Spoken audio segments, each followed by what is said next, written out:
भरते हैं, उस इनकम से आप गाड़ी खरीदते हैं तो गाड़ी खरीदने पर जीएसटी देते हैं।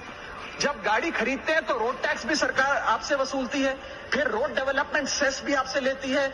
अब आप मोटर इंश्योरेंस भी कराएंगे गाड़ी का तो उस पर भी जीएसटी लेती है, और उसके बाद आप जब पेट्रोल या डीजल भरवाएंगे उस पर भी सेस और वैट लेती है, और अंत में जब आप अपनी गाड़ी को सड़क पर चलाएंगे तो टोल टैक्स के नाम पर जनता से पैसा वसूलती है। इतने सारे टैक्सेशन ओवरलोड कर हम इस देश के आम आदमी का खून चूस रहे हैं सर। इस देश में इन्फ्लेशन पर भी जीएसटी लग रहा है। वो कैसे लग रहा है? एक प्रोडक्ट जो 100 रुपए का बिकता था उस पर 18% जीएसटी हुआ करता था।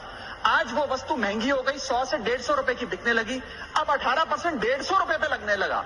यानी कि 50 रुपए की जो महंगाई है उस पर भी सरकार जीएसटी लेने लग गई है, which is GST on inflation. में जिन लोगों को अर्थशास्त्र के बारे में जानकारी नहीं है उनकी राय पे अगर बजट बनाएंगे तो इसी प्रकार के फ्लिप फ्लॉप देखने को मिलेंगे। क्या हमारे देश की वित्त मंत्री इन्फ्लेशन एडजस्टेड प्रॉफिट्स में विश्वास नहीं रखती? क्या उन्हें इन्फ्लेशन का ज्ञान नहीं है? क्या वो जानती नहीं कि इस देश में महंगाई एक प्लेग की तरह फैलती जा रही है?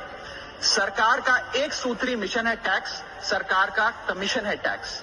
जगने पे टैक्स, सोने पर टैक्स, हंसने पर टैक्स, रोने पे टैक्स, खाने पे टैक्स, पीने पे टैक्स, बच्चों की पढ़ाई पे टैक्स, बुजुर्गों की दवाई पर टैक्स, फसलों की बुआई पे टैक्स, ट्रेन और यात्रा हवाई जहाज पर टैक्स, खरीदने पर टैक्स, बेचने पे टैक्स, फैलने पे टैक्स, समेटने पे टैक्स, सड़क पे टैक्स, आसमान पे टैक्स, गाड़ी पे टैक्स, मकान पे टैक्स, सपनों पर टैक्स, अरमान पे टैक्स, खुशी पर टैक्स, मुस्कान पर टैक्स, दिन रात की गाड़ी कमाई पर टैक्स, किताब पर टैक्स, सियाही पे टैक्स, सब्जी पर टैक्स, मिठाई पे टैक्स।